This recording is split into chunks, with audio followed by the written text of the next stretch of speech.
Hey everyone, Sky here to discuss Dr. Sleep, starring Ewan McGregor, Rebecca Ferguson, Kylie Curran, and Cliff Curtis, and directed by Mike Flanagan. Now, I want to apologize to you guys in advance because I've been gone for the past month and I haven't been caught up since. I'm working on it right now because I just moved into my new place. Look at that. Welcome to my new place.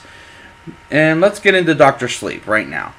In Florida, 1981, a little girl named Violet Hanson is out on a camping trip with her family. One afternoon, she wanders into the woods where she finds a woman sitting alone by the lake, which is pretty fucking dangerous. She introduces herself to Rose as Rose the Hat, played by Rebecca Ferguson, and she charms Violet with magic tricks, and then the girl notices other people lurking nearby, watching them, and I thought, good God, Violet, get the fuck out of there, honestly.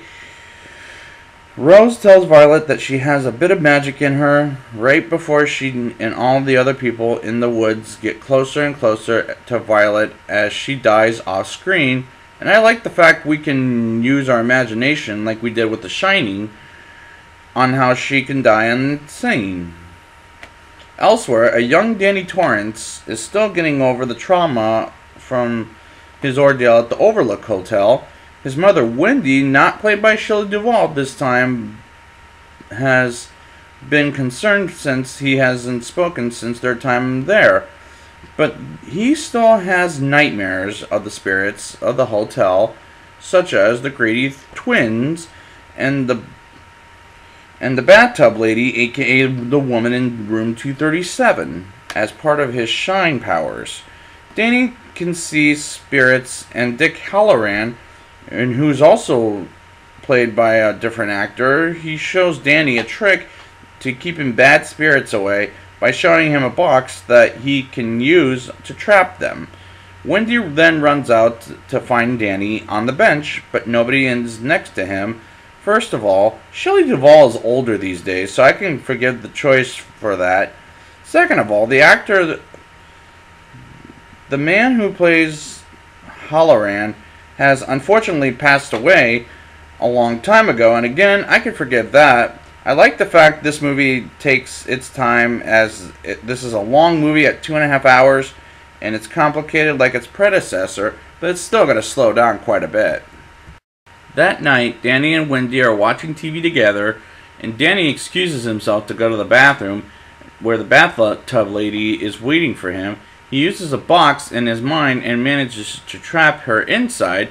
He returns to his mother and starts talking to her again, which was random, but it was kind of good timing, I guess. And a jump to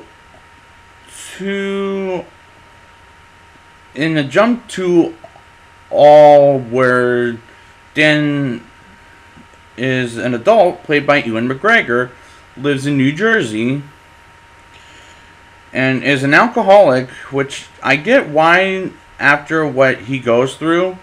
He gets into a violent bar fight where he knocks a man unconscious and later hooks up with a woman from the same bar.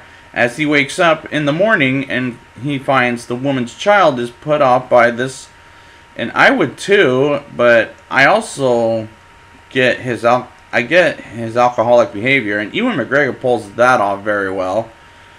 In Long Island, a teenager named Andy, played by Emily Allen Lind, meets with an older man who found her on a website, which is creepy. Rose and her right-hand man, Crow Daddy, are watching her from a distance, which is also creepy. Andy is able to manipulate others to do what she says before leaving a cut on his cheek, resembling a snake bite. Impressed, Rose catches Andy outside the theater and takes her with her and Crow.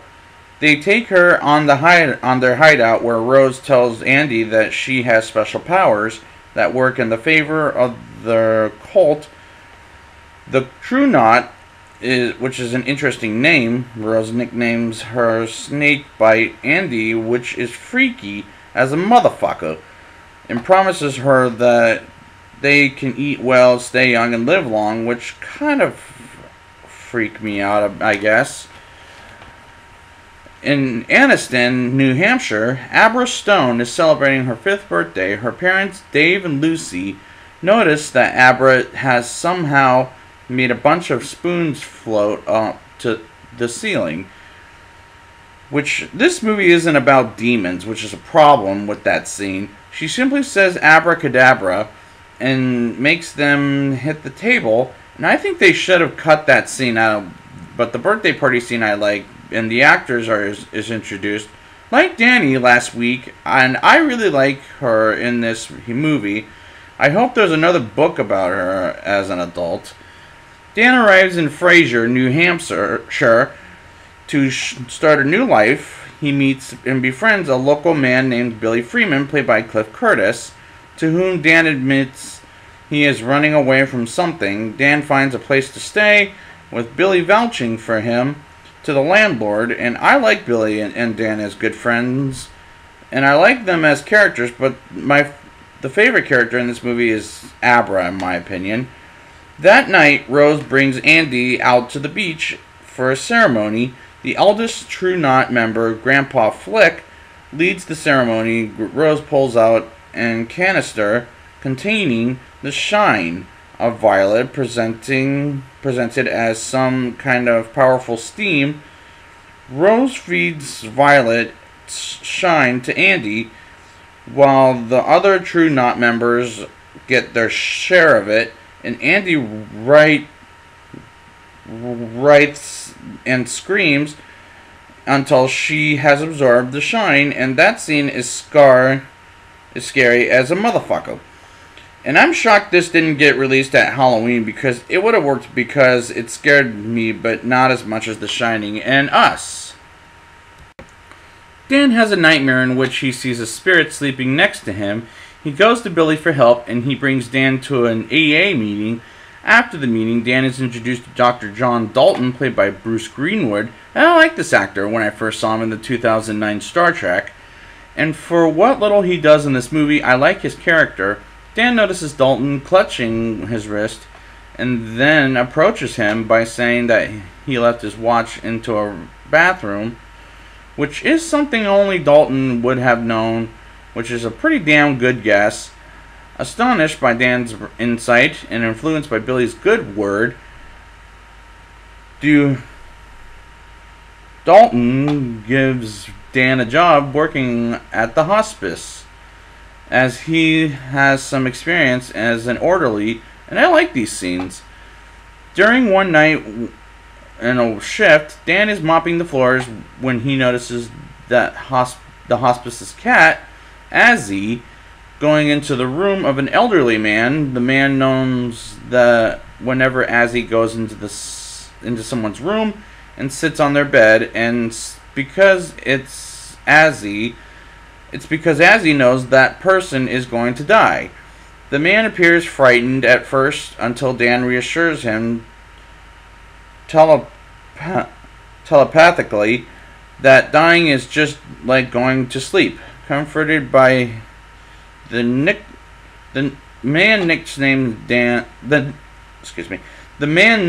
Dan Dr. Sleep.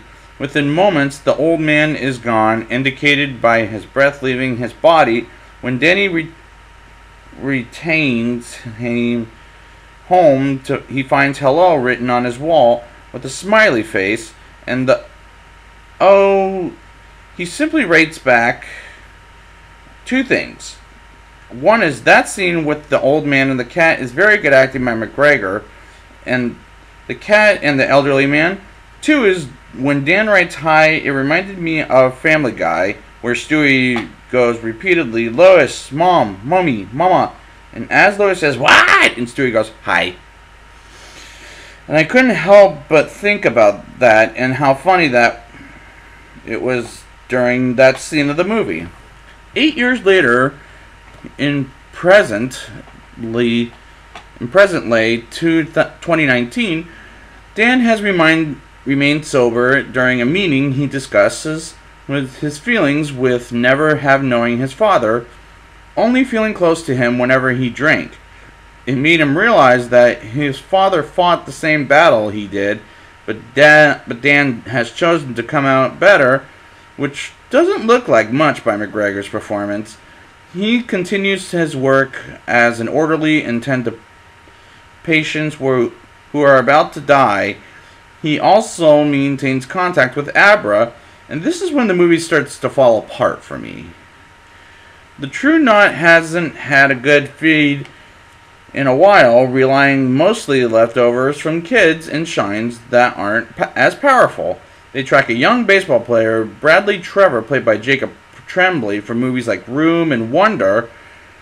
And what is he doing here, I ask? Whose shine helps him out during games? The True Knot follows him home, which is what creepers do. And I thought, have you ever heard of Stranger Danger, as Andy makes him get in the van?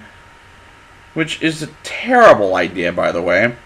They take him to a scheduled area, or secluded area, excuse me, where they pin him down and brutally murder him, which I feel bad for Jacob Tremblay, because he has a talent to do this, plus the other piece of shit, the Predator.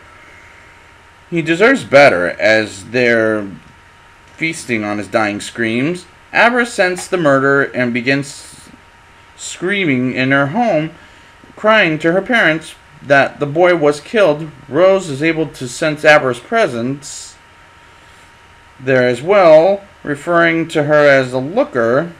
At this time, Dan sees red rum written on his wall. He asks Abra who, and she writes back, "Baseball boy." The True Knot then buries Bradley in a shallow grave, and that was when the movie loses me, because now I'm like, my liking of these characters has gone downhill for me. Abra does some research into Bradley's disappearance at school. She is able to hear the thoughts of her classmates. When she gets home to her room, she has visions of the True Knot and their whereabouts. She looks outside her window and floats briefly as she is connected to Rose, who is at a supermarket.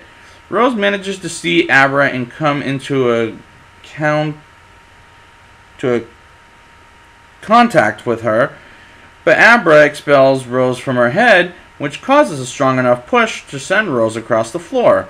She is amazed by this power, but also threatened by it.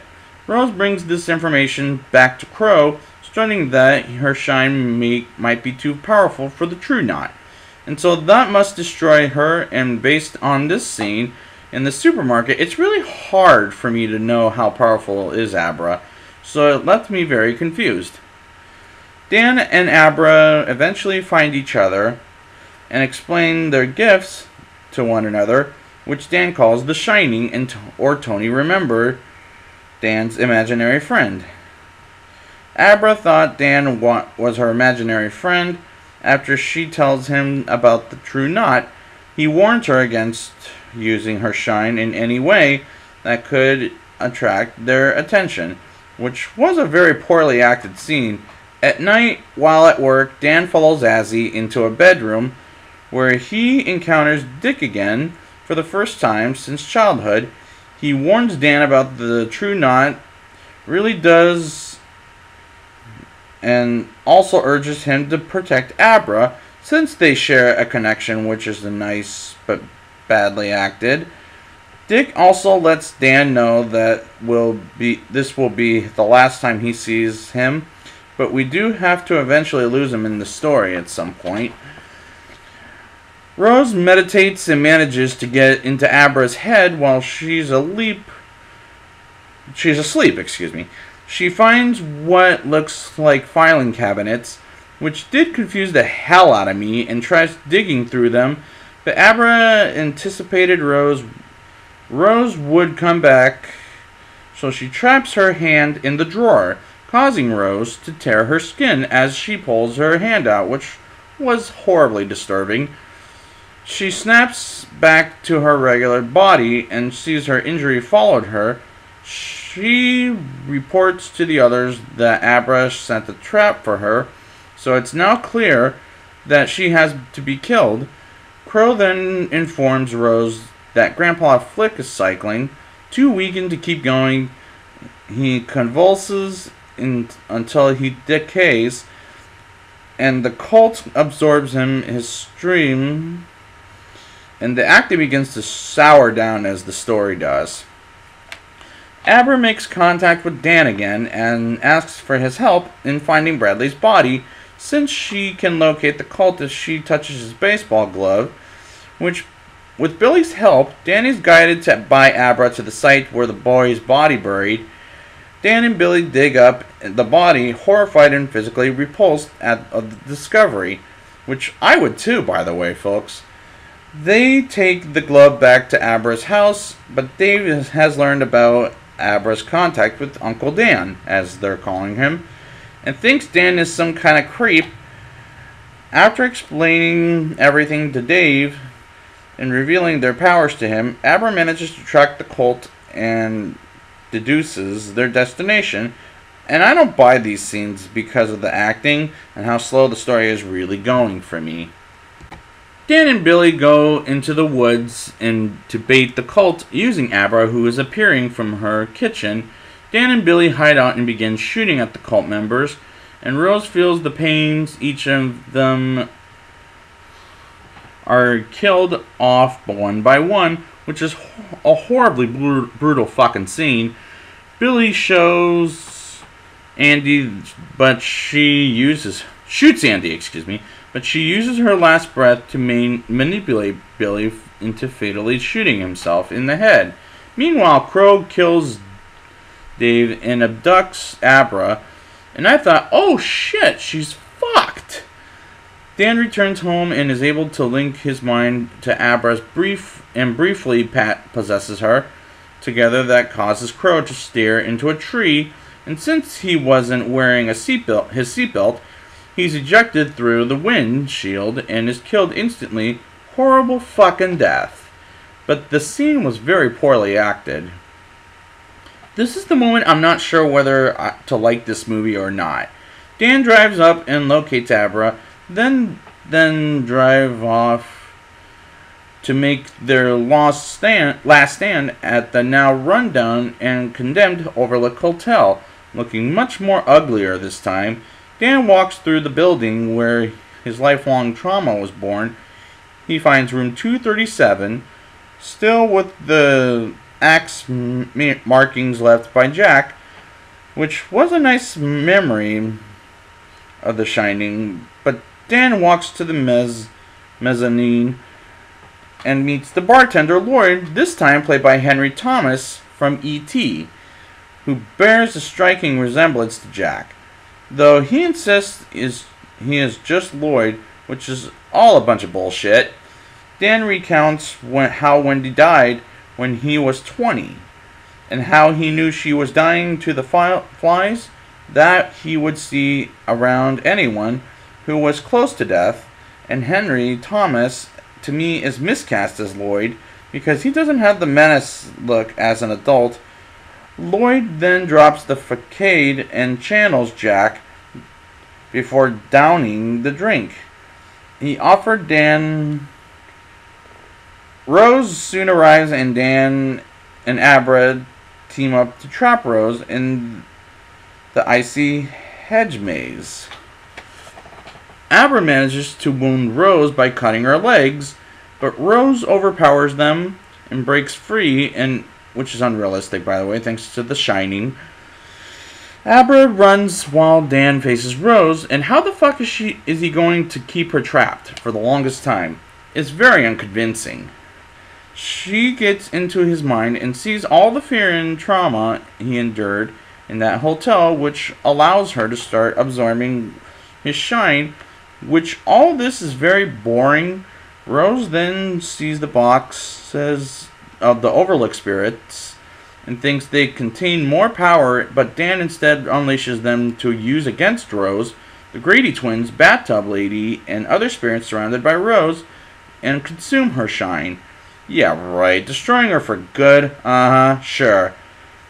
But they soon turn their attention to Dan and possess him, which isn't that a devil thing? He finds Abra, but she is able to tap in and reach Dan, saying he made a stop to the boiler room, Knowing what is going to happen, Dan sends Abra as he takes the spirits with him to the boiler room to let the Overlook finally go upon flames,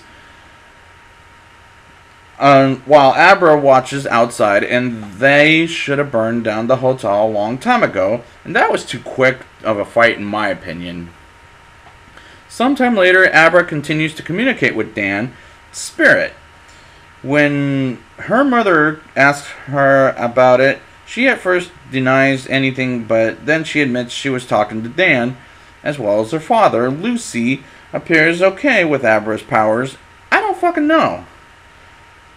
Before they watch TV together, Abra excuses herself to go to the bathroom. The bathtub lady is in there, waiting for her. But Abra is already one step ahead of her, and that as an ending is very unconvincing. This movie is very boring, and how the fuck does Stephen King not like Kubrick signing and like this one quite a bit? It's just a bunch of bullshit. Now it's time for the rating. I'll give this movie a 5.1 out of 10. This is quite a step down from The Shining, but I do like Ewan McGregor, but his character was unfortunately very bland and boring. But I do like his performance. Rebecca Ferguson does pull evil off adequate, and to be honest, this is a boring film with half good things and half things that I don't really like. It's fine/okay time. It's a fine/okay time at the movies. If you love The Shining like I do, give this one a try. Give this one try, and if you don't, this ain't going to change your mind whatsoever. So I'd like to thank you guys for joining me for the Shining retrospective, and again, welcome to my new place, and until next time, here's Johnny.